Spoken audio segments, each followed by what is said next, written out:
আমি কওমি মাদ্রাসার সন্তান, একবারও বলি না কওমিতে না পড়লে জাহান্নামে যাইবা। আমি দাওয়াত ও তাবলীগের লাইনের সন্তান, আমি পীর সাহেবের মুরিদ, একবারও বলি না তুমি পীরের কাছে যাও, তাবলীগে যাও, না হয় জাহান্নামী। একবারও বলি না, বলবো না, ভয় নাই। কি বলবো জানো? তোমার পক্ষে কথা বলবো। জানি না এরকম কথা কোনো বক্তা বাংলাদেশে বলে কিনা। এরে আমার কলিজার যুবক, স্কুলে পড়ো আলহামদুলিল্লাহ, কলেজে পড়ো আলহামদুলিল্লাহ, চাকরি করো আলহামদুলিল্লাহ, ব্যবসা করো, তোমাকে ধন্যবাদ। তুমি আমার মাদ্রাসায় এসে ভিড় জমানের দরকার নাই। মাদ্রাসায় ছাত্রের অভাব নাই, আলেম ওলামার অভাব নাই। আমার দেশে অভাব, ভালো ডাক্তার নাই, ইঞ্জিনিয়ার নাই, প্রফেসর নাই, আছে ডাকাত। আমার ডাক্তার দরকার, আমার দেশে ইঞ্জিনিয়ারের প্রয়োজন, আদর্শ ইঞ্জিনিয়ার, আদর্শ ডাক্তার, আদর্শ প্রফেসর। আমার সমাজে আদর্শ মানুষের দরকার। তুমি আদর্শ ডাক্তার হও, ইঞ্জিনিয়ার হও, প্রফেসর হও, তুমি একজন ব্যবসায়ী হও, চাকরিজীবী হও, তবে আমার দাবি ছোট একটা, বেয়াদব হইও না। বেয়াদব হইও না তো তোমার জীবন ধ্বংস। বলবা বেয়াদব কিভাবে? বলে 3 জায়গায় বেয়াদবি করলে তোর জিন্দেগি বরবাদ, মরার আগেই তুই শেষ। 1, মা বাবার সাথে বেয়াদবি। 2, শিক্ষকের সাথে বেয়াদবি। 3, উলামায়ে কেরামের সাথে বেয়াদবি। বাংলাদেশে যত ঝামেলা দেখতেছো, একমাত্র কারণ আলেমের সাথে গাদ্দারি আর বেয়াদবির ফলাফল। এখনো যারা আলেমের সাথে বেয়াদবি করবে তাদেরকে বলেছি, গাট্টি রেডি রাখ, পালানোর সময় জুতাও নিতে পারবি না। আলেমের সাথে বেয়াদবি করলে জীবন ধ্বংস। মা বাবার সাথে বেয়াদবি করবি, মরার আগে পঙ্গু হয়ে যাবি। শিক্ষকের সাথে বেয়াদবি করবি, শিক্ষার জগৎ থেকে হারায় যাবি। অতএব আমার অনুরোধ, তুমি ডাক্তার হও, ইঞ্জিনিয়ার হও, প্রফেসর হও, তুমি একজন ব্যবসায়ী হও, চাকরিজীবী হও, তবে বেয়াদব হইও না। আদর্শবান ডাক্তার হও, মা বাবার দোয়া নাও, শিক্ষকের দোয়া নাও, উলামায়ে কেরামের নেক নজর নিয়ে, রসুলের পরামর্শ নিয়ে, রসুলের আদর্শ মতো জীবন চালাও। এবার বলবে এটা কেমনে সম্ভব? এবার চোখ খুলে তাকাও। তোমার মতো যুবক জীবনে মাদ্রাসায় পড়ে নাই, আলিফ বাতাও শিখে নাই, তুমি সাক্ষী দিবা। তোমার মতো যুবক জেনারেল লাইনে স্কুলে পড়ে, কলেজে পড়ে, 5 বেলার নামাজি, সত্য কথা বলো, আসেনি? আর ওয়াজের দরকার নেই তোমার জন্য, তোমার জীবনের অশেষ।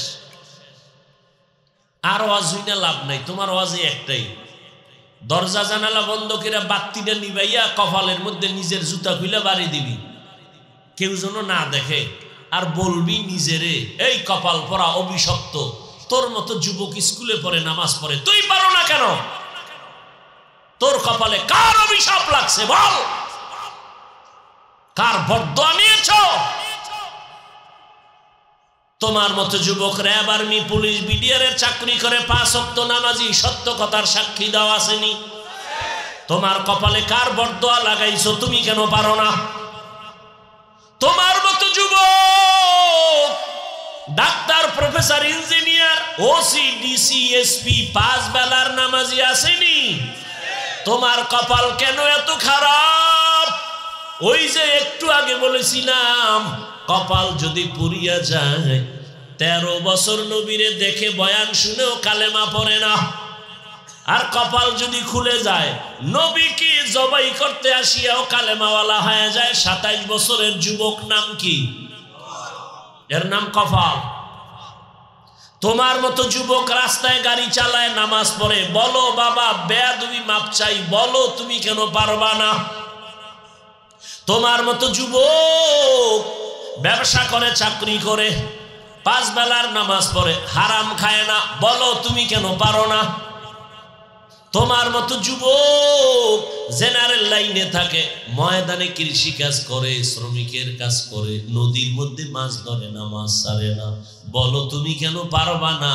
আল্লাহ বুঝি তোমার উপরে বেজার হয়ে গেছে। এখনো সময় আছে, তওবা করে নেও। আর কত দুনিয়ার বাহাদুরি করবা? মহামারী করোনায় চোখের সামনে কত বাহাদুর ফকির হয়ে গেল। ফকির হয়ে গেল কিসের? টাকার মাস্তানি করো। বাড়ির এই 10 তলা বিল্ডিং উঠে এত বাহাদুরি লাভ কি যদি জঙ্গলে ঘুমান লাগে? হ্যাঁ, কোটি কোটি টাকা ব্যাংকে রাইখে লাভ কি যদি 14 বংশের কেউ খাইতে না পারে? কি বুঝে না, বুঝে না। মরার পরে বুঝবা, লাভ কি সেই সময় বুঝবি। সাপ সোজা হও, একটা লাভ দেই তোমার উপর দিয়া, কারণ না আমার অভ্যাস নেই। এবার ব্যাং এক সময় যায় দেখে ঠিকই সোজা হয়ে গেছে, তাকায় দেখে নিঃশ্বাস নেই। আহ বন্ধু, সোজা তো হইলি মরার পর। এখন টুপি পরতে কষ্ট, জামা পরতে কষ্ট, এত বড় জামা কেমনে ভরি? মরার পরে ভরলি কেন? মরার আগে ওসিয়ত করে যা সন্তান, বড় বড় কাপড় পরতে কষ্ট লাগবে, হুজুর গো কাম আমার কাম না, মরার পরে আমারে বড় কাফন পরাবি না।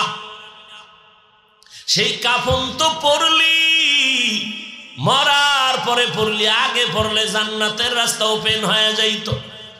ও যুবক,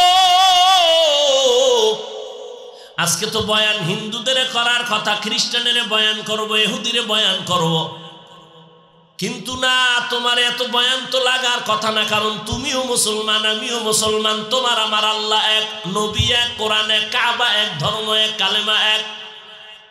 তুমি আমি দুনিয়াতে আসছি তাও এক, কবরের সাইজও হবে এক, কাফন হবে 3টা, কালারও এক না, কালার আলাদা। কাফনের উপরে লেখা থাকবে বড় হুজুরের লাশ, এমপি সাহেবের লাশ, কোটিপতির লাশ। তাহলে এত ভাব কেন? আজকে আমি যত বক্তা ভাব দেখাই না কেন, তুমি ক্ষমতার যত ভাব দেখাও, কাফনের মধ্যে যেদিন ঢুকবা সেদিন সব বাহাদুরি বন্ধ হয়ে যাবে। কোটি টাকার মালিক দেখো, অভাব হয় না দূর, গরিবে ঘুমায় আরাম করে মনটা বাহাদুর। ফেরাউনের লাশটা দেখো মিশর জাদু ঘরে, খায় না মাটি পোকা মাছি সবাই ঘৃণা করে। হৃদয়ে থাকিবে যার নম্রতা সদা, রহমত আসিবে সেথা প্রভুর ওয়াদা। বড়র বড়াই থাকলে দিলে রহমত আসবে না, নিজেকে নিজে ছোট মনে করিও সদা। উঁচু জমিন থেকে পানি নিচু জমিনে যায়, তেমনি খোদার রহমত আসে নম্রতা হৃদয়। ভোগবিলাসের বাড়ি গাড়ি পরে রবে সব, ভোগবিলাসের বাড়ি গাড়ি পরে রবে সব। থাকতে সময় স্মরণ করো আল্লাহ আমার রব, থাকতে সময় স্মরণ করো আল্লাহ আমার রব। ও আল্লাহর বান্দারা, মরণের কালে কাফনও এক, কালারও এক। আমি বক্তার জন্য একটা কাফন কেউ বাড়াবে না। গরিব রিক্সাওয়ালা মরে গেলে তার কাফন একটা কেউ কমাইয়াও দিবে না।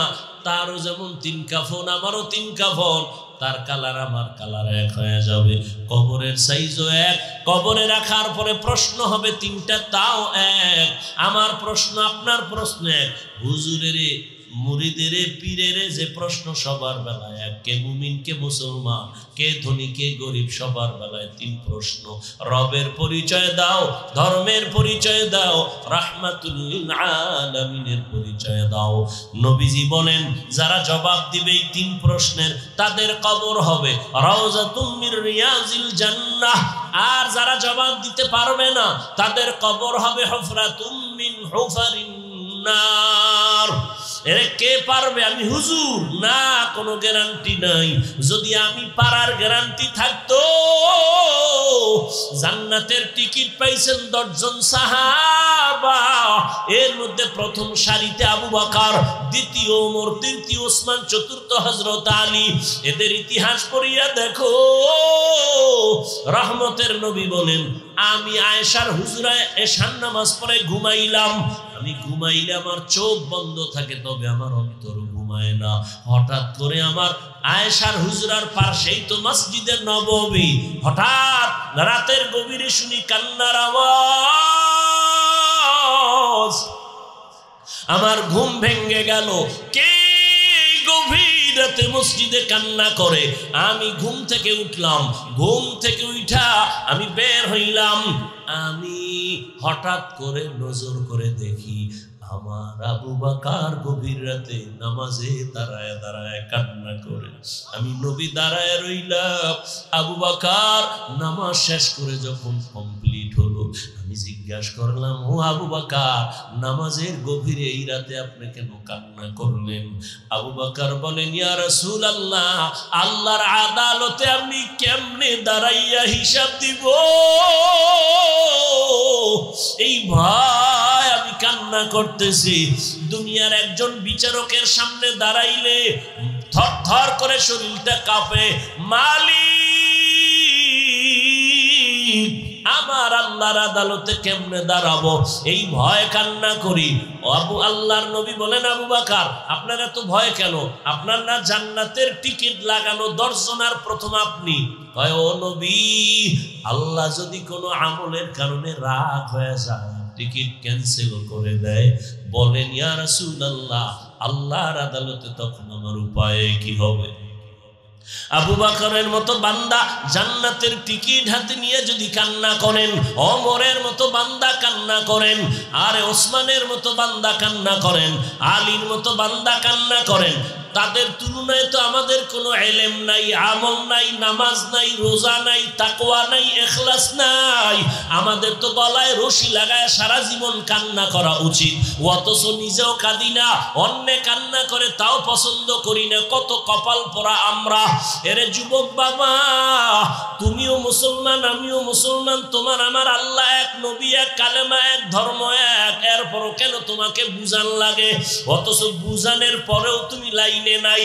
আমি টুপি খুলতে লজ্জা পাই। তুমি কেমন মুসলমান যে তুমি টুপি মাথায় দিতে লজ্জা পাও? আমি দাড়ি কাটতে লজ্জা পাই। তুমি কেমন মুসলমান যে দাড়ি রাখতে লজ্জা পাও? আমি পর্দা না করলে লজ্জা পাই। তুমি কেমন মুসলমান যে পর্দা করতে গেলে লজ্জা পাও? আমি মসজিদে না ঢুকলে লজ্জা পাই। তুমি কেমন মুসলমান যে মসজিদে ঢুকতে গেলে লজ্জা পাও? আসলে তোমার কপাল না জানি খারাপ। এখনো সময় আছে, ফিরিয়ে আসো, মা বাবার দোয়া নাও, ওলামায়ে কেরামের পরামর্শ, শিক্ষকের দোয়া নিয়ে তওবা করো। মনে মনে আমার আল্লাহকে বলো, হে আল্লাহ, জীবনে তো গুনাহ কম করি নাই, আজকে থেকে তওবার নিয়ত করলাম। ও পর্দার আড়ালের আম্মা জানেরা, বোনেরা, আপনাদের সন্তানদের যা বুঝাইলাম, এগুলো বাস্তবায়নের জন্য আপনাদের দোয়া প্রয়োজন, আপনাদের মেহনত দরকার। এই স্টেজে 3টা ছেলের মাথায় পাগড়ি দিলাম, এরা 3 জন কোরআনের হাফেজ হয়ে গেল। এদের মা বাবার মতো ধন্য মা বাবা কে আছে? এরে আম্মা জানেরা, আপনাদের এই জন্যই তো এত দাম। আপনারা তো নবীদের মায়ের মতো দামি মা, সাহাবায়ে কেরামদের মতো দামি মা, হাফেজে কোরআনের মায়ের মতো দামি মা। আপনারা তো আয়েশা রাদিয়াল্লাহু আনহার মতো দামি নারী, ফাতেমা রাদিয়াল্লাহু আনহার মতো দামি নারী, খাদিজা রাদিয়াল্লাহু আনহার মতো দামি নারী। আপনারা তো ইসমাঈল নবীর মা হাজরা আলাইহা সালামের মতো দামি নারী। আপনারা তো ঈসা নবীর মা মারিয়াম আলাইহা সালামের মতো দামি নারী। আপনারা তো আল্লাহর দুশমন ফেরাউন, ওর ঘরের স্ত্রীর নাম কি? আসিয়া। এত বড় বেঈমানের ঘরে আসিয়ার মতো বান্দি আমার আল্লাহকে এত ভালোবেসেছি। রহমতের নবী বলেন, হাসরের ময়দানে আমি মুহাম্মদের সাথে আসিয়ার সাথে বিবাহ হবে। এরে আম্মা জানেরা, ফেরাউনের ঘরে থাকিয়া এত ক্ষমতা, এত টাকা, এরপর আসিয়া সব পিছনে ফেলে আল্লাহর মোহব্বত নিয়া হাসির মঞ্চে গেছে, তারপরও আল্লাহরে ভুলে নাই। ও পর্দার আড়ালের আম্মা জানেরা, আপনার স্বামী তো ফেরাউনের মতো খারাপ না। আপনি কি পারতেন না স্বামীর জন্য দোয়া করবেন নামাজ পড়ে, আর স্বামীকে বুঝাইতেন, ও স্বামী আমার তুমিও নামাজ পড়ো, নামাজ আমিও পড়ি, দোয়া করি আল্লাহ হেফাজত করেন।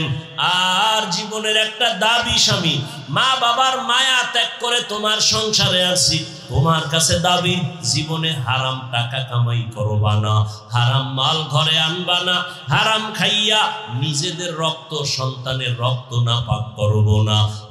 ইখলাস রুহানিয়তের সমন্বয়ে সহি নিয়তে সহি তরিকায় কিছু কথা আমাকে বলার মতো, আপনাদেরকে শুনবার মতো দয়াময় আল্লাহ তৌফিক দান করেন।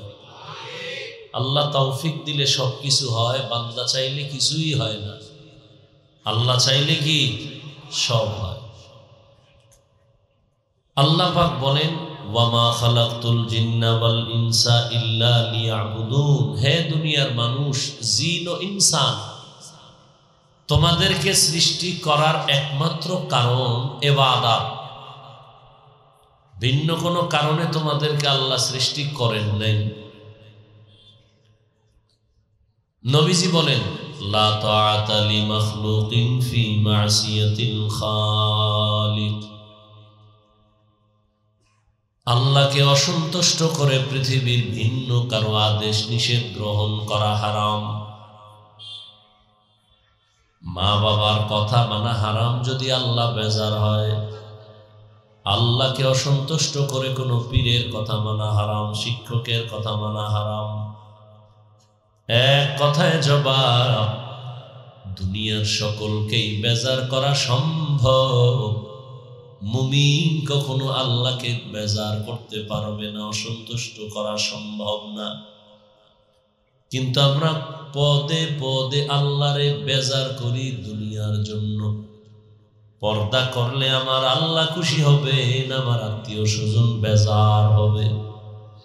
দুনিয়ার মানুষ বলে আল্লাহ বেজার হয় হোক, তবে আত্মীয়কে বেজার করা যাবে না।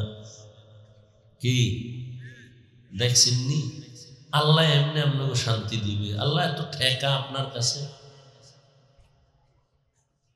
যতটুকু পাইতেছেন শুধুমাত্র আখিরি নবীর উম্মত হওয়ার বরকতে, নাইলে কত আগে শেষ হয়ে যাইতেন। আল্লাহ হেদায়েত দান করুন। ওয়ামা খালাকতুল জিন্না ওয়াল ইনসা ইল্লা লিয়াবুদুন। আল্লাহ বলেন, আমি মানুষ ও জিনকে সৃষ্টি করি নাই, হ্যাঁ একমাত্র সৃষ্টি করার একমাত্রই কারণ হলো ইবাদত। অধিকাংশ মুফাসসিরিনে কেরাম লিয়াবুদুনের ব্যাখ্যায় লিখেছেন আয় লিয়ারিফুন। আল্লাহ মানুষ কেন বানাইছেন? একমাত্র আল্লাহর পরিচয় লাভের জন্য। আল্লাহর পরিচয় লাভের জন্য আল্লাহ মানুষ বানাইছেন। কারণ পশুর দ্বারা আল্লাহর পরিচয় লাভ হয় না, ফেরেশতার দ্বারা আল্লাহর পরিচয় প্রকাশ পায় না, মানুষের দ্বারা আল্লাহর পরিচয় পায়। এই যে আমরা আল্লাহর গুণগান করতেছি, কোরআন তেলাওয়াত করতেছি, এটা তো কেউ পারবে না। এই কারণে মানুষের দাম অনেক বেশি। আল্লাহর পরিচয় লাভ করো। কাতাহানে লিয়ারিফুন তো ডাইরেক্ট বললেই পারতেন, ওমা খালাকতুল জিন্না ওয়াল ইনসা ইল্লা লিয়ারিফুন। আমি মানুষ ও জিনকে বানাইছি আমার পরিচয় লাভের জন্য। এটা না বলে বলেন লিয়াবুদুন, আমি ইবাদতের জন্য বানাইছি। আবার ইবাদতের ব্যাখ্যায় গিয়ে বলে আমি আল্লাহর পরিচয় করার জন্য, পরিচয়ের জন্য বানাইছি। ডাইরেক্ট না বলিয়া ইবাদতের কথা কেন বলছেন? এর একমাত্র কারণ ইবাদত ছাড়া আল্লাহর পরিচয় লাভ হবে না। ইবাদত ছাড়া আল্লাহর পরিচয় লাভ হয় না। আবার আমাদের সমাজে কিছু মারেফতের সম্রাট আছে, নামাজ নাই, রোজা নাই, ইবাদত আর আমল নাই। তাদের জন্য চরম এক শিক্ষা, ইবাদত না করে, নামাজ না পড়ে, তেলাওয়াত না করে জীবনে কোনোদিন মারিফত অর্জন করা যাবে না। শরীয়তরা মুকদ্দম দার আকনু মারিফত আজ শরীয়ত নিসত বেরু শরীয়ত হো তরিকত হো তমামি হकीकत में মুহাম্মদ কি গোলামি। এখানে যত মানুষ আপনারা আছেন, আমাদের থেকে বয়ান আপনারা কিন্তু 1 ইঞ্চিও কম জানেন না। মাইকলে একটা টান দিবেন, ওয়াজ হয়ে যাবে। আমরা কিন্তু এই মুখস্থ বয়ানগুলোই করতেছি, এরপর আপনারা মাঝে মাঝে বলেন আমরা কিছুই জানি না। আবার বাহাদুরির যখন সুযোগ পান তখন বলেন হুজুরেরা কি জানে। যখন নিজের একটু বড় মনে করার সুযোগ পায় তখন বলে হুজুরেরা কি জানে। আর যখন অন্যায় কইরা ধরা খায় তখন না যাই না করছে। মিথ্যা কথা বলা হারাম, গালি দেওয়া হারাম, গীবত করা হারাম, চুরি করা হারাম, ডাকাতি হারাম, অন্যের হক নষ্ট করা হারাম, নাচ দেখা হারাম, গান শোনা হারাম, চুরি হারাম, ডাকাতি হারাম, মানুষ হত্যা করা হারাম, মানুষের উপরে জুলুম করা হারাম, মা বাবার সাথে বেয়াদবি হারাম। বলেন আপনারা কি জানেন না? 5 বেলার নামাজ পড়া ফরজ, ধনীরা বছরে একবার যাকাত দিবে ফরজ, ধনী মানুষ জীবনে একবার বাইতুল্লাহ জিয়ারত করবে ফরজ। কি জানেন না? সবই তো জানেন। জানার পরেও কেন আমল নাই?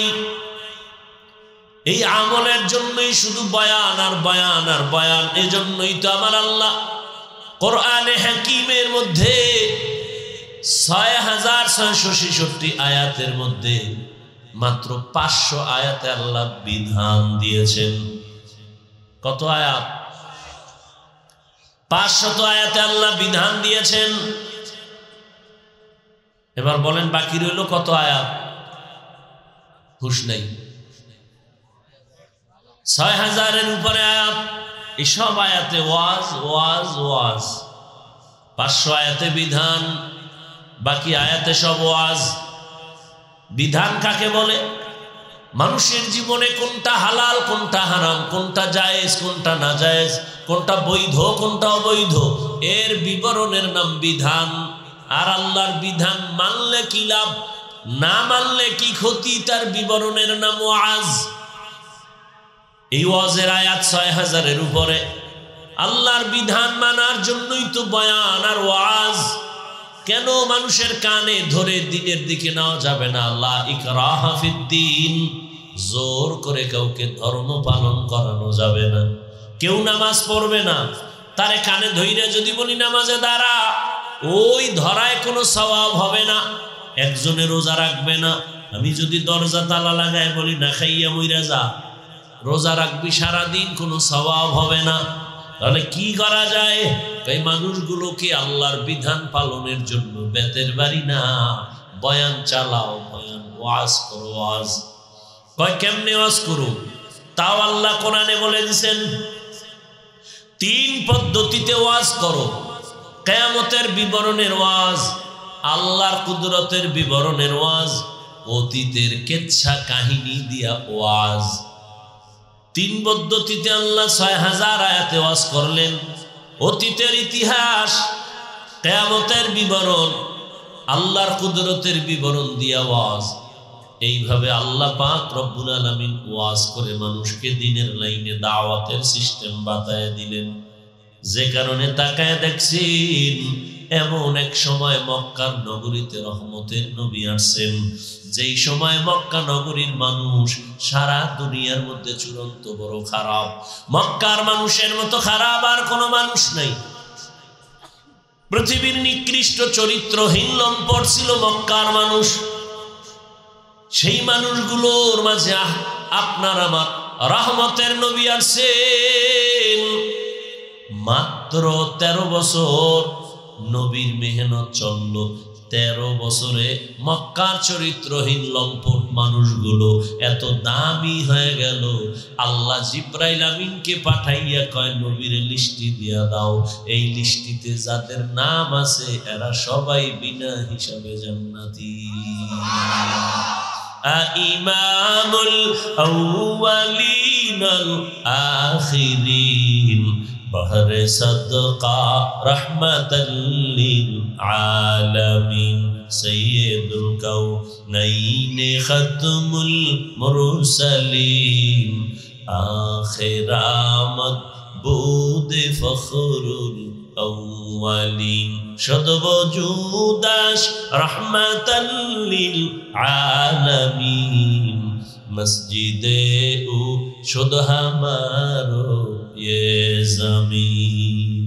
মাত্র 13 বছরে মক্কার চরিত্রহীন মানুষগুলো জান্নাতি টিকিট হাতে পেয়ে গেলেন। কত ভিডে ভিডি বেতের বাড়ি লাগছে কোন? রহমতের নবীর সুন্দর আদর্শ, সুন্দর ব্যবহার। ইহুদির সামনে নবী দাঁড়ানো আর কেউ নাই, ইহুদির হাতে তরবারি। ইহুদি কয় আব্দুল্লাহর ছেলে মোহাম্মদ দেখছনি তরবারি? কয় দেখলাম। এখন এখানে তোমার কেউ নাই? বলে নাই। এখন যদি তোমার কল্লা ফালায় দেই কে ফিরাবে? রহমতের নবী বলেন আমার হেফাজত করনেওয়ালা আল্লাহ ফিরাবেন। বলতে না বলতে ইহুদির হাত থেকে তরবারি মাটিতে পড়ে গেল। নবী তরবারি নিয়ে কয় ইহুদি তরবারি কই? কয় আব্দুল্লাহর ছেলে মুহাম্মদের হাতে। এখন যদি তোর কল্লা ফালায় দেই কে ফিরাবে? কয় কে ফিরাবে জানি না, ফিরাবার কেউ নাই। নবী কয় বল আল্লাহ ফিরাবে। ইহুদি কয় আল্লাহ ফিরাবে যদি বলি তাহলে শুধু আল্লাহ এতটুকু কেন বলবো, পুরাটাই বলি, আমারে কালেমা পড়ায় মুসলমান বানায় দাও। রহমতের নবীর আদর্শ কেমন? 63 বছর হায়াত। কোনদিন আমার নবী এই 63 বছর হায়াতে কোনদিন কাউকে একটা গালি দেন নাই, ভুলেও কোনো গালি দেন নাই। হাজারো গালি নবীকে দিছে, সামনে দাঁড়াইয়া নবী গালির জবাবও দেন নাই। কেমন রহমতের নবী আমার! 63 বছর হায়াতে কোনোদিন ভুলেও একটা মিথ্যা কথা বলেন নাই। এমন কি রহমতের নবী চোখ দুটো গরম করে কারো দিকে তাকান নাই। কেমন আদর্শের নবী আমার! আম্মা জান আয়েশা রাদিয়াল্লাহু আনহা বলেন রহমতের নবীর শরীর মোবারকের ঘাম আমি বোতলে ভরে রাখতাম, আর ওই ঘামগুলো আমরা বড় বড় অনুষ্ঠানে আতর হিসাবে ব্যবহার করতাম। কেমন মায়ার নবী যার ঘাম থেকে মিশকের ঘেরান আসে। কেমন মায়ার নবী যেখানে নবী কদম দেন ওখান থেকে দীর্ঘদিন পর্যন্ত ঘেরান আর ঘেরান আর ঘেরান। ইহুদি এক একটা বাচ্চা নিয়ে রওয়ানা, মুহাম্মদের কিছু আউলা জাউলা প্রশ্ন করে আটকায় দিবে। যখন মহিলা বাচ্চা নিয়ে নবীর সামনে দাঁড়াইল, নবীর কাছে যাইতে না যাইতে বাচ্চাটা, দুধের বাচ্চা, কথা বলতে পারে না, নবীর সামনে দাঁড়াইয়া নবীরে সালাম দিয়ে দিছে। মার সহ্য হয়ে গেল, দুধের বাচ্চা কথা বলতে পারে না, কেমনে তুই সালাম দিলি? কারে সালাম দিলি? দুধের বাচ্চা সালাম দেয়। রহমতের নবী আমার রাস্তা দিয়ে চলতেছেন, দুই পার্শ্বের গাছ নত হইয়া নবীরে সালাম জানাচ্ছে। কেমন মায়ার নবী আমার! রহমতের নবীর আদর্শ দেখা ১৫০০ বছর পরেও বহু বিধর্মী মুসলমান হয়েছে। কিন্তু কপাল বড় খারাপ, মুসলমানের ঘরে জন্ম নিয়া এত বয়ান, এত বয়ান, এত বয়ান, দাওয়াত ও তাবলীগওয়ালাদের বয়ান, পীর মাশায়েখের বয়ান, জুমার দিন খতিবদের বয়ান, আমাদের বক্তাদের বয়ান, কিন্তু মুসলমানের চোখে পানি আসে না, বরং এতটাই নিমখ হারাম গাদ্দার। ফজরের নামাজ পড়ে নাই, কত আশেকে রসুল এখানে বসে আছে, জোহর পড়ে নাই, আসর পড়ে নাই, মাগরিব পড়ে নাই, এশা পড়বে কিনা জানা নাই। কি করে? সারা রাত দরওয়াজা জানালা বন্ধ করে মোবাইলটা সামনে নিয়ে কবিরা গুনাহ, কবিরা গুনাহ, কবিরা গুনাহ করে রাত কাটাইয়া চেহারাটা নষ্ট করেছে রে যুবক বাবা। তোমার চেহারার মধ্যে কোনো নূর নাই, কোনো আলো নাই, উজ্জ্বলতা নাই। অথচ 40 বছর পর্যন্ত চেহারায় কোনো মেডিসিন লাগবে না, আল্লাহর দেওয়া বানানো চেহারাটা 40 বছর পর্যন্ত উজ্জ্বল থাকবে। তোমার 20 বছর 25 বছরে চেহারা নষ্ট কেন? দুনিয়ার কেউ জানে না, আল্লাহ জানেনি। সারা রাত একটা ঘরের মধ্যে 5টা রুম, এক রুমে আব্বা আম্মা, আর এক রুমে মেয়ে, আর এক রুমে ভাই, এভাবে ঘুমায়া প্রত্যেকটা রুমে মোবাইলের দ্বারা জিনা চলে, জেনা চলে, জেনা চলে সারা রাত। ওই যে শুরুতে বলছিলাম ঘুমের মধ্যে ঠাডা ভরা দরকার ছিল, ঘুম থেকে উঠে দেখতি চেহারাটা শুকর হয়ে গেছে, কুকুর হয়ে গেছে। শুধু মুহাম্মদের উম্মত হওয়ার কারণে আল্লাহ চেহারা পাল্টায় দেন। আল্লাহ ওয়াদা করছে মুহাম্মদের উম্মতকে আল্লাহ দুনিয়ায় লজ্জা দিবেন না, না হয় ঘুমের থেকে উঠে দেখতি চেহারা শুকর। যেই পরিমাণ গুনাহ করো, চোখের গুনাহ, কানের গুনাহ, হাতের গুনাহ, জবানের গুনাহ, এই একটা মোবাইল, ছুরি দিয়া গলা কাটা ডাইরেক্ট, মোবাইল দিয়া জীবন যৌবন শেষ করা ইনডাইরেক্ট। এই মোবাইলের কারণে কত যুবক যুবতীর জীবন শেষ, লেখাপড়া শেষ, চরিত্র শেষ। কে বুঝাবে আর কে বুঝবে? জাতির কপাল এত খারাপ, বক্তা বাদ দিবে তারপরও আকাম বাদ দিবে না। বলবে আকাম চলবে, হুজুর বাদ দাও, আমাদের অপরাধ বাদ দেওয়া যাবে না। এক মোবাইলে শুধু কি চরিত্র নিছে তো? এই যুবক, এই মোবাইলের কারণে তোর যৌবন নাই, তোর জীবন নাই, তোর কিডনি দুর্বল, হার্ট দুর্বল, মেধা দুর্বল, চোখের পাওয়ার নাই, কানের পাওয়ার নাই। হসপিটালে গিয়ে চেক আপ করো, দেখো কত % তোমার কিডনি ড্যামেজ হয়ে গেছে এই মোবাইলের কারণে। আজকে বাসায় যাইয়া মোবাইলের গুগলে ঢুকে সার্চ দাও, টাচ মোবাইলে শরীরের অঙ্গ প্রত্যঙ্গের কি কি ক্ষতি হয়, চিকিৎসা বিজ্ঞানীরা ডিটেলস ওখানে দিয়ে রাখছে। আমার হুজুরের কথা তোমার কানে নেওয়ার দরকার নেই। শুধু শুধু তুমি একটা প্যারা নিবা, হুজুর কি কইল কি কইল, দরকার নাই। কোন বান্দা হুজুরের কথা মানার দরকার নাই। চিকিৎসা বিজ্ঞানীরা কি বলতেছে তা মানো। এই মোবাইলের কারণে কতদিন মায়ের সাথে বেয়াদবি করেছো, বাবার সাথে বেয়াদবি, শিক্ষকের সাথে বেয়াদবি, আলেমের সাথে বেয়াদবি। এই একটা মোবাইলকে কেন্দ্র করে কতবার মায়ের টাকা চুরি করেছো, বাবার টাকা চুরি করেছো, মা বাবায় না দিলে বন্ধুর পকেট মেরেছো, বন্ধু যদি না দেয় সম্মিলিতভাবে দোকান চুরির ষড়যন্ত্র করেছো। এক কথায় মোবাইল তোর জীবন শেষ, বেঁচে থাকা তোর জন্য নিষ্ফল হয়ে যাবে। এরে আল্লাহর বান্দারা, হেদায়াতের মালিক আল্লাহ। কপাল যদি পুড়িয়া যায়, আমি হাফিজুর রহমান কেন, মক্কা মদিনার ইমাম কেন, স্বয়ং রসুলও যদি বয়ান করে কপাল খুলবে না। যেমন যেই নবীজির চেহারা দেখলে পেটের ক্ষুধা থাকে না, যে রসুলের চেহারার দিকে তাকাইলে জাহান্নামের আগুন হারাম, ওই নবীকে একবার দুবার না টানা 13 বছর দেখলো, বয়ান শুনলো, এরপরও কালেমা পড়লো না। কত বড় নিকৃষ্ট বেঈমান! নবীরে 13 বছর দেখিয়াও কালেমা পড়ে নাই, এত বড় কপাল পরা নিকৃষ্ট বেঈমান আবু জাহাল। আর অন্যদিকে 27 বছরের একটা যুবক তরবারি নিয়ে দৌড়ায়, নবীকে জবাই করবে। রহমতের নবীর এক নজর দেখে তরবারি ফালায় বলে, ইয়া রাসূলুল্লাহ মাফ করে দেন, আর আমারে কালেমা ওয়ালা মুসলমান বানায় দেন। এর নাম কপাল। 13 বছর নবীরে দেখছে, কালেমা পড়ে না, আর নবীকে জবাই করতে এসে কালেমা পড়ে, এর নাম কপাল। এরে আমার কলিজার যুবক, মানুষের অন্তরে কিছু শখ থাকে, শখ। নাচ গানে না জানি কি মজা, পার্কে পার্কে কি জানি মজা, ও বাবা, আমরা তো এগুলো মনের মধ্যে তোমার যেমন আসছে আমারও আসছে, তবে আমি তো একবারও গেলাম না, কন্ট্রোলের চেষ্টা করি। আর তুমি তো গেছো, এখনো কি তোমার আশা পূরণ হয় নাই বাবা? কতবার পার্কে গেলা, আর কতবার গেলে তোমার আশা পূরণ হবে? তারপরে তওবা করবা, এখনো কি তওবা করবা না? জীবনে তো কত গুনাহ করেছো, কতবার নামাজ বাদ দিলা, এখনো কি তওবা করবা না? নাকি তুমি মনে করেছো কোরআন মিথ্যা, একটা প্রমাণ দাও তাহলে আমি এখন দাড়ি কেটে ফেলবো, প্যান্ট শার্ট টাই লাগায় তোমার মতো নাচ গান শুরু করবো?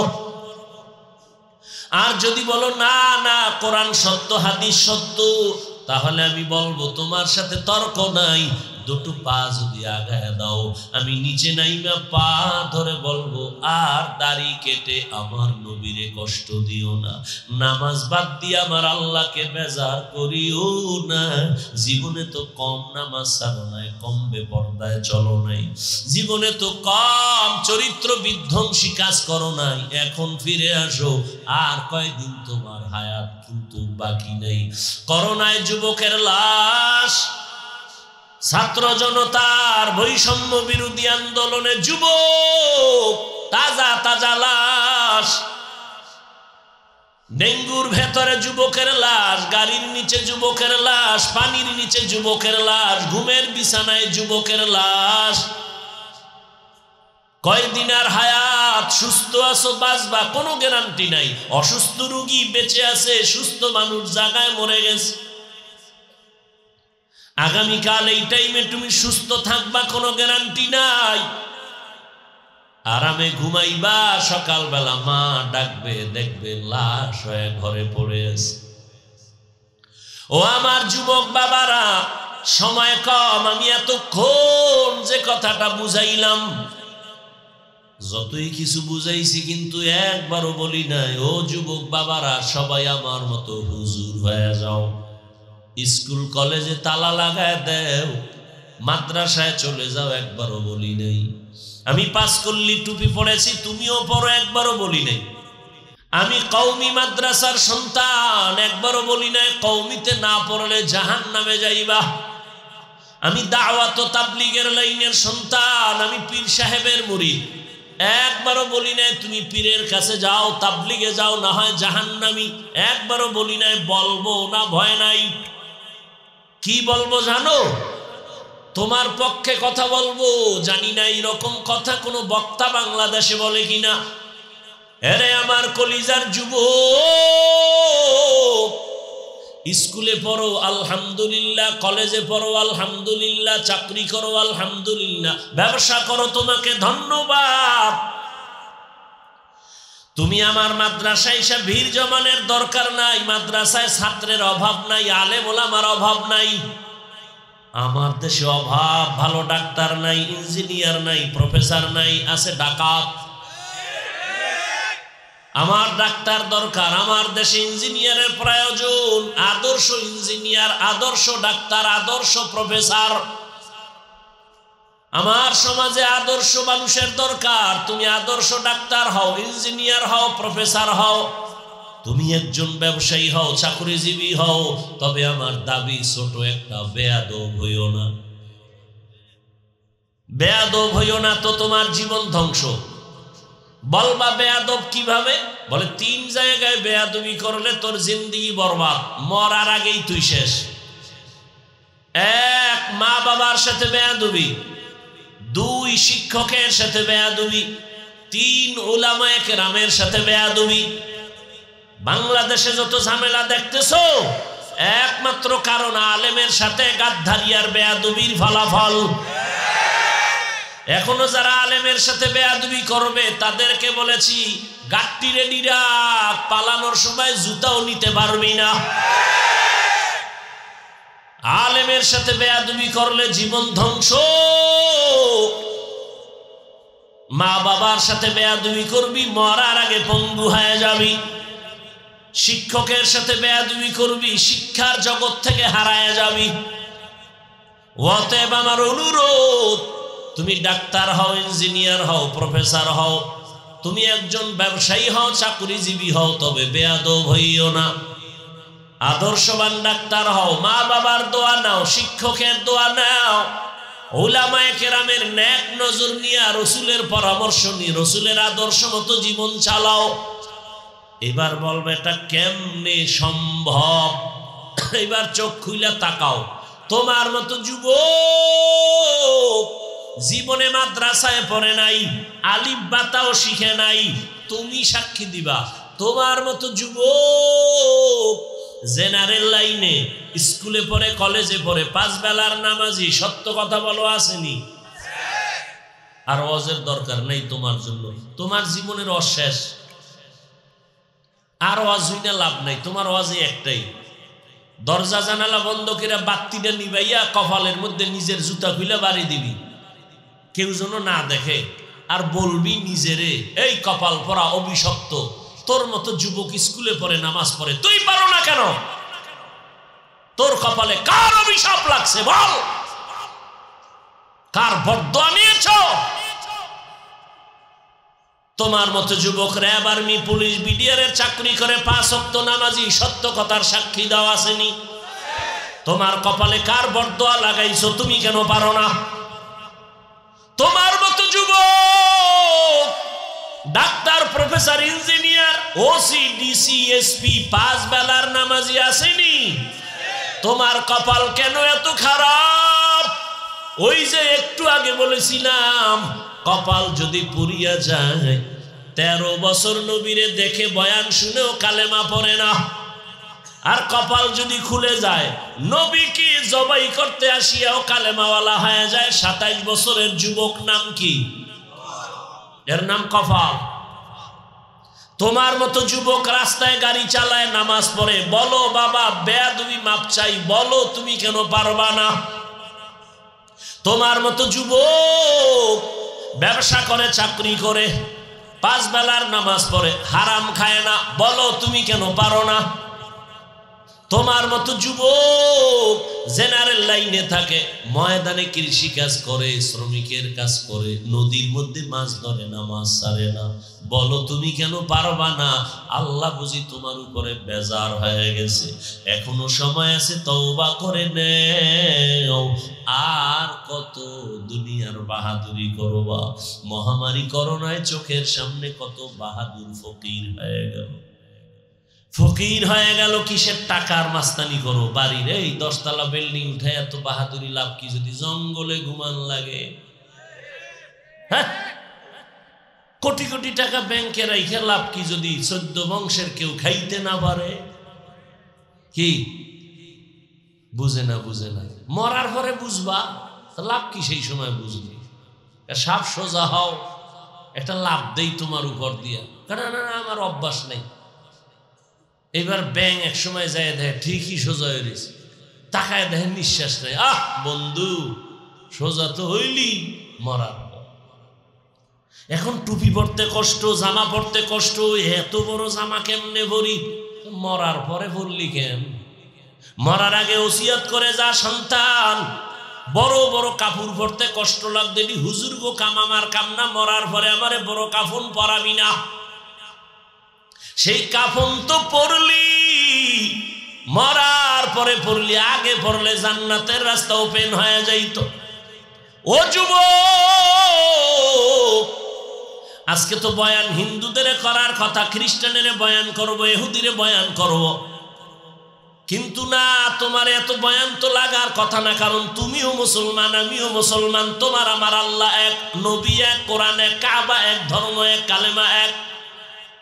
তুমি আমি দুনিয়াতে আসছি তাও এক, কবরের সাইজও হবে এক, কাফন হবে 3টা, কালারও এক, না কালার আলাদা? কাফনের উপরে লেখা থাকবে বড় হুজুরের লাশ, এমপি সাহেবের লাশ, কোটিপতির লাশ। তাহলে এত ভাব কেন? আজকে আমি যত বক্তা ভাব দেখাই না কেন, তুমি ক্ষমতার যত ভাব দেখাও, কাফনের মধ্যে যেদিন ঢুকবা সেদিন সব বাহাদুরি বন্ধ হয়ে যাবে। কোটি টাকার মালিক দেখো, অভাব হয় না দূর, গরিবে ঘুমায় আরাম করে মনটা বাহাদুর। ফেরাউনের লাশটা দেখো মিশর জাদু ঘরে, খায় না মাটি পোকা মাছি সবাই ঘৃণা করে। হৃদয়ে থাকিবে যার নম্রতা সদা, রহমত আসিবে সেথা প্রভুর ওয়াদা। বড়র বড়াই থাকলে দিলে রহমত আসবে না, নিজেকে নিজে ছোট মনে করিও সদা। উঁচু জমিন থেকে পানি নিচু জমিনে যায়, তেমনি খোদার রহমত আসে নম্রতার হৃদয়।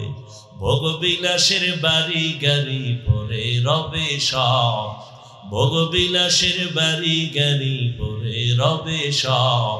থাকতে সময় স্মরণ করো আল্লাহ আমার রব, থাকতে সময় স্মরণ করো আল্লাহ আমার রব। ও আল্লাহর বান্দারা, মরণের কালে কাফনও এক, কালারও এক। আমি বক্তার জন্য একটা কাফন কেউ বাড়াবে না। গরিব রিক্সাওয়ালা মরে গেলে তার কাফন একটা কেউ কমাইয়াও দিবে না। তারও যেমন 3 কাফন, আমারও 3 কাফন। তার কালার আমার কালার এক হয়ে যাবে। কবরের সাইজও এক।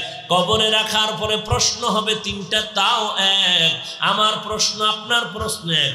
হুজুরের মুরিদের পীরের যে প্রশ্ন সবার বেলায় এক। কে মুমিন কে মুসলমান, কে ধনী কে গরিব, সবার বেলায় 3 প্রশ্ন। রবের পরিচয় দাও, ধর্মের পরিচয় দাও, রাহমাতুল লিল আলামিনের পরিচয় দাও। নবীজি বলেন যারা জবাব দিবে এই 3 প্রশ্নের তাদের কবর হবে রাউযাতুম মির রিয়াজিল জান্নাহ। আর যারা জবাব দিতে পারবে না তাদের কবর হবে হুফরাতুম মিন হুফারিন নার। এরে কে পারবে? আমি হুজুর না, কোনো গ্যারান্টি নাই। যদি আমি পারার গ্যারান্টি থাকতো, জান্নাতের টিকিট পাইছেন 10 জন সাহাবা। এর মধ্যে প্রথম সারিতে আবু বকর, দ্বিতীয় ওমর, তৃতীয় ওসমান, চতুর্থ হযরত আলী। এদের ইতিহাস পড়িয়া দেখো। রহমতের নবী বলেন আমি আয়েশার হুজরায় এশার নামাজ পড়ে ঘুমাইলাম। আমি ঘুমাইলে আমার চোখ বন্ধ থাকে, তবে আমার অন্তর ঘুমায় না। হঠাৎ করে আমার আয়েশার হুজরার পাশেই তো মসজিদে নববী। হঠাৎ রাতের গভীরে শুনি কান্নার আওয়াজ। আমার ঘুম ভেঙে গেল। কে গভীর রাতে মসজিদে কান্না করে? আমি ঘুম থেকে উঠলাম। ঘুম থেকে উঠা আমি বের হইলাম। আমি হঠাৎ করে নজর করে দেখি আমার আবু বকর গভীর রাতে নামাজে দাঁড়ায় দাঁড়ায় কান্না করে। আমি নবী দাঁড়ায় রইলাম। আবু বকর নামাজ শেষ করে যখন কমপ্লিট হলো, আমি জিজ্ঞাসা করলাম, ও আবু বকর, নামাজের গভীরে এই রাতে আপনি কেন কান্না করলেন? আবু বকর বলেন, ইয়া রাসূলুল্লাহ, আল্লাহর আদালতে আমি কেমনে দাঁড়াইয়া হিসাব দিব, এই ভাই আমি কান্না করতেছি। দুনিয়ার একজন বিচারকের সামনে দাঁড়াইলে থর থর করে শরীরটা কাঁপে। মালিক, আমার আল্লাহর আদালতে কেমনে দাঁড়াবো, এই ভয় কান্না করি। আবু আল্লাহর নবী বলেন, আবু বকর আপনার এত ভয় কেন? আপনার না জান্নাতের টিকিট লাগানো 10 জনের প্রথম আপনি?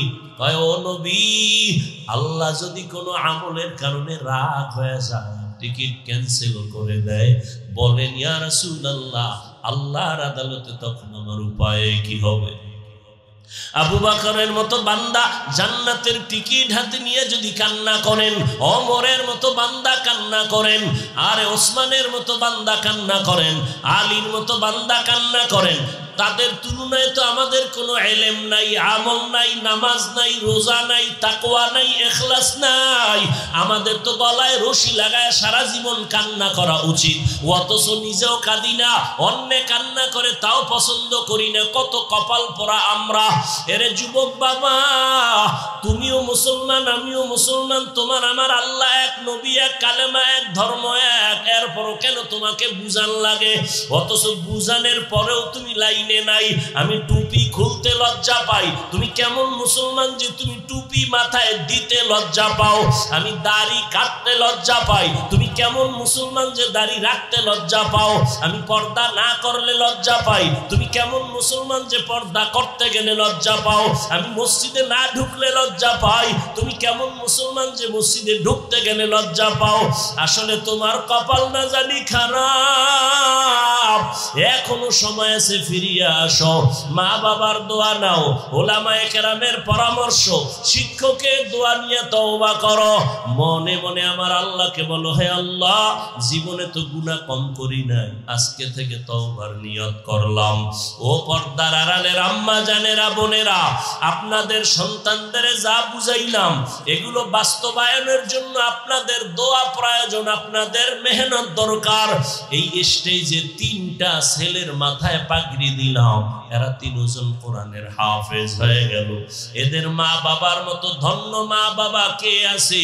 এরে আম্মা জানেরা, আপনাদের এই জন্যই তো এত দাম। আপনারা তো নবীদের মায়ের মতো দামি মা, সাহাবায়ে কেরামদের মতো দামি মা, হাফেজে কোরআনের মায়ের মতো দামি মা। আপনারা তো আয়েশা রাদিয়াল্লাহু আনহার মতো দামি নারী, ফাতেমা রাদিয়াল্লাহু আনহার মতো দামি নারী, খাদিজা রাদিয়াল্লাহু আনহার মতো দামি নারী। আপনারা তো ইসমাঈল নবীর মা হাজরা আলাইহা সালামের মতো দামি নারী। আপনারা তো ঈসা নবীর মা মারিয়াম আলাইহা সালামের মতো দামি নারী। আপনারা তো আল্লাহর দুশমন ফেরাউন, ওর ঘরের স্ত্রীর নাম কি? আসিয়া। এত বড় বেঈমানের ঘরে আসিয়ার মতো বান্দি আমার আল্লাহকে এত ভালোবেসেছি। রহমতের নবী বলেন, হাসরের ময়দানে আমি মুহাম্মদের সাথে আসিয়ার সাথে বিবাহ হবে। এরে আম্মা জানেরা, ফেরাউনের ঘরে থাকিয়া এত ক্ষমতা, এত টাকা, এরপর আসিয়া সব পিছনে ফেলে আল্লাহর মোহব্বত নিয়া হাসির মঞ্চে গেছে, তারপর আল্লাহরে ভুলে নাই। ও পর্দার আড়ালের আম্মা জানেরা, আপনার স্বামী তো ফেরাউনের মতো খারাপ না। আপনি কি পারতেন না স্বামীর জন্য দোয়া করবেন নামাজ পড়ে, আর স্বামীকে বুঝাইতেন, ও স্বামী আমার, তুমিও নামাজ পড়ো, নামাজ আমিও পড়ি, দোয়া করি আল্লাহ হেফাজত করেন। আর জীবনের একটা দাবি স্বামী, মা বাবার মায়া ত্যাগ করে তোমার সংসারে আসি, তোমার কাছে দাবি, জীবনে হারাম টাকা কামাই করবা না, হারাম মাল ঘরে আনবা না, হারাম খাইয়া নিজেদের রক্ত, সন্তানের রক্ত না পাক করবো না। মা যদি বুঝাইতেন, আপনার স্বামী কোনোদিন হারাম মাল ঘরে নেওয়ার সাহস পাইত না। এরে আম্মা জান, আপনার মতো কত মা, কত বোন এই অঞ্চলে এখনো খুঁজলে পাওয়া যাবে, বেপরদায় চলে না, নামাজ ছাড়ে না, মা 5 বেলার নামাজ পড়ে মোবাইলে সময় নষ্ট করে না, স্বামীর মালগুলো হেফাজত করে, খেয়ানত করে না। আপনি কেন পারবেন না? সন্তানটাকে আদর্শওয়ালা ডাক্তার বানাবেন, ইঞ্জিনিয়ার বানাবেন, প্রফেসর বানাবেন, বেয়াদব বানাবেন না। আপনি যদি দোয়া করেন, চেষ্টা করেন, তোই সম্ভব। এখন থেকে তৈরি হয়ে যান, একটা সন্তানকে আদর্শ ডাক্তার বানাবে, বেয়াদব যেন না হয়। আর নিজেও পর্দা করেন, নামাজ পড়বেন, স্বামীর মাল হেফাজত করবেন, মোবাইলে সময় নষ্ট করবেন না, আল্লাহর কাছে তওবা করেন। ও যুবক, তুমিও তওবা করো, মরিয়া গেল যাব, আর নামাজ ছাড়বো না, আর কোনোদিন বেপরদায় চলবো না, দাড়ি কাটবো না, মা বাবার বরদোয়া নিব না, শিক্ষকের দোয়া নিয়া, ওলামায়ে কেরামের পরামর্শ নিয়া নবীজির তরিকা মেনে চলবো। সবার কপালে তওবা নসিব হবে না। ওই আবু জাহালের মতো না জানি কার কপাল পুড়িয়া যায়। ওরে বান্দা, হাজারো বয়ান শুনিয়া দিল নরম হবে না, বরং আরো বিরোধিতা করতে থাকবে। আর ওমরের মতো যাদের মেজাজ, ওর দিলটা নরম হয়ে যাবে, মরণের কথা ভেবে তওবা করবে, ফজরে মসজিদে হাজির হয়ে যাবে। ও আল্লাহর বান্দারা, ও বৃদ্ধ বাবাজিরা, যুবক বাবারা, এখনো কি তওবার নিয়ত করতে পারবা না?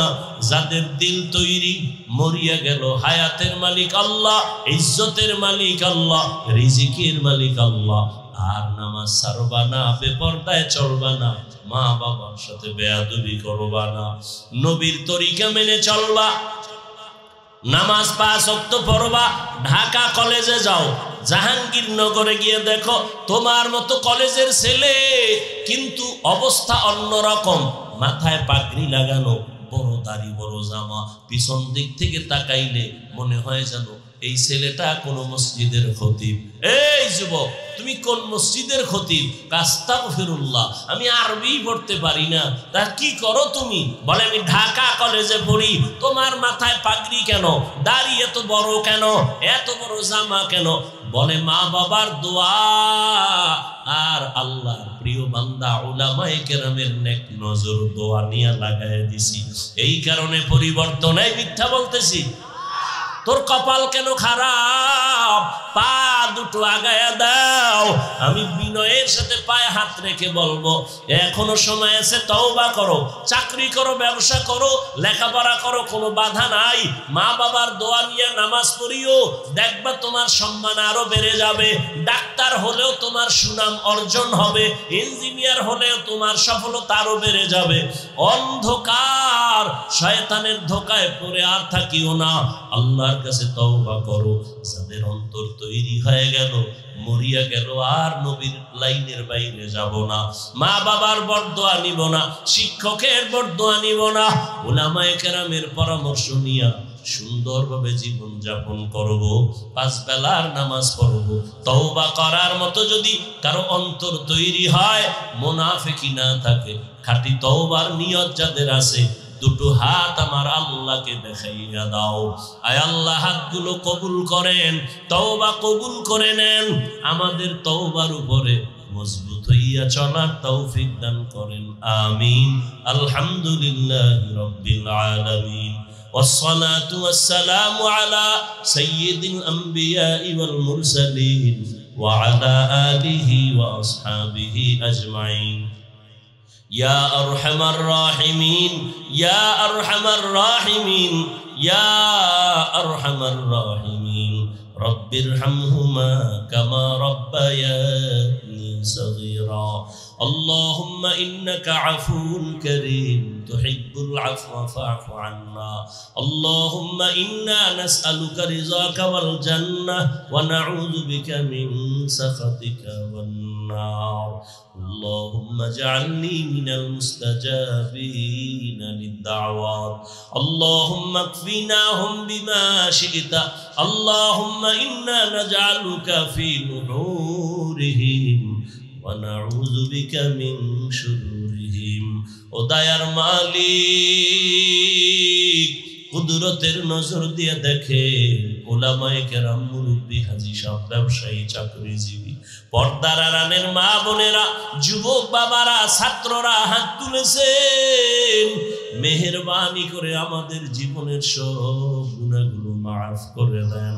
আয় আল্লাহ, তওবার নিয়ত করেছি, আর নামাজ ছাড়বো না, আর দাড়ি কাটবো না, বেপরদায় চলবো না, মা বাবার সাথে বেয়াদবি করবো না, উলামায়ে কেরামের দোয়া নিয়া, শিক্ষকের দোয়া নিয়া, নবীজির তরিকা মেনে চলবো। ও আল্লাহ, আমাদের তওবা কবুল করে নেন, তওবার উপরে মজবুত হয়ে চলার তৌফিক দান করেন। আয় আল্লাহ, মাহফিল কবুল করে নেন, আয়োজনকারী, সহযোগিতাকারী, দান সদকাকারীদের কবুল করে নেন। মা বোনদের আবেদা, পর্দাওয়ালা বানায় দেন। মা বাবার সম্মান যেন নষ্ট না হয়, প্রত্যেক সন্তানের মাধ্যমে মা বাবার সম্মান বাড়ায় দেন। আদর্শ সন্তানের মা বাবা বানায় দেন, আদওয়ালা জিন্দেগি দান করেন। আয় আল্লাহ, সারা দুনিয়াবাসীকে মাফ করে দেন। বাংলাদেশ শান্তির দেশ বানায় দেন, জুলুম থেকে হেফাজত করেন আল্লাহ। আয় আল্লাহ, মাদ্রাসা মসজিদ কবুল করে নেন, অন্যান্য শিক্ষা প্রতিষ্ঠান নবীর আদর্শে কবুল করে নেন। যারা চাকরি করে, ব্যবসা করে, রুজি রোজগারে হালাল ভাবে বরকত বাড়ায় দেন, হারাম থেকে হেফাজত করেন আল্লাহ। আয় আল্লাহ, শান্তির নিরাপদ জীবন দান করেন। জাহেরি বাতিনি দুশ্মনের মোকাবেলায় বিজয় দান করেন। আয় আল্লাহ, উলামা তুলাবা উম্মতের অন্তরে ইজ্জত, মুহাব্বত, রহব বাড়ায় দেন। ইলম, হিলম, হিকমত, আমলে বরকত বাড়ায় দেন। সুন্নতওয়ালা জিন্দেগি দান করেন। নবীজির রওজা মুবারক বাইতুল্লাহ জিয়ারতের জন্য কবুল করে নেন। আমরা যারা হাত তুলেছি, জানি না কার মা নাই, কার বাবাও নাই, ইয়াতিমের মতো এখানে হাত তুলেছেন, আর কোন কোনোদিন বাবা বলে ডাক দিতে পারবে না। মা হারা অসহায়, মেহেরবানি করে সবার কবর জান্নাত বানায়া দেন। যারা বেঁচে আছেন হায়াত বাড়ায়া দেন, অসুস্থ যারা সুস্থ করে দেন আল্লাহ। আয় আল্লাহ দীর্ঘ নেক হায়াত দান করেন। আয় আল্লাহ চলার পথে হেফাজত করেন, আমাদের জান মাল আহাল পরিবার হেফাজত করেন। আওয়াজে কথায় নবীজির মুহাব্বতের রুহানিয়াতে স্পষ্টতা বাড়ায়া দেন। আয় আল্লাহ তাআলা ইজ্জতের জিন্দেগি দান করেন। আয় আল্লাহ 5 ওয়াক্ত নামাজ বা জামাআত আদায়ের তৌফিক দান করেন। নামাজ কাজা হওয়া থেকে হেফাজত করেন আল্লাহ। আয় আল্লাহ প্রত্যেকটা খেদমতের ময়দান আয় আল্লাহ ভরপুর হাজিরির দ্বারা কামিয়াবি দান করেন। আয় আল্লাহ বাতিলের মোকাবেলায় বিজয় দান করেন, বাতিলকে বাতিলের দ্বারা দমন করে দেন। আয় আল্লাহ বাতিলের নেফাকি জাহির করে মুমিনের ঈমান আমল হেফাজত করেন আল্লাহ। নবীজির মুহাব্বতে আমাদের দিলের নেক আশা পূরণ করে দেন। আয় আল্লাহ বেশি বেশি হালাল ভাবে রিজিক বাড়ায়া দেন, অভাব দূর করে দেন, ঋণ আদায়ের ব্যবস্থা করে দেন। মাদ্রাসার খেদমত করি কবুল করে নেন। অনেক জায়গার অর্থের প্রয়োজন কুদরতের দ্বারা ব্যবস্থা করে দেন আল্লাহ। নবীজির মুহাব্বতে আমাদের দোয়া মুনাজাত কবুল করে নেন। সাল্লাল্লাহু তাআলা আলা খায়রি খালকিহি মুহাম্মাদিন ওয়া আলা আলিহি ওয়া আসহাবিহি আজমাইন। আমিন আমিন আমিন বিরহমাতিকা ইয়া আরহামার রাহিমিন। সাক্ষাতের জন্য কেউ সামনে দাঁড়াবেন না দয়া করে।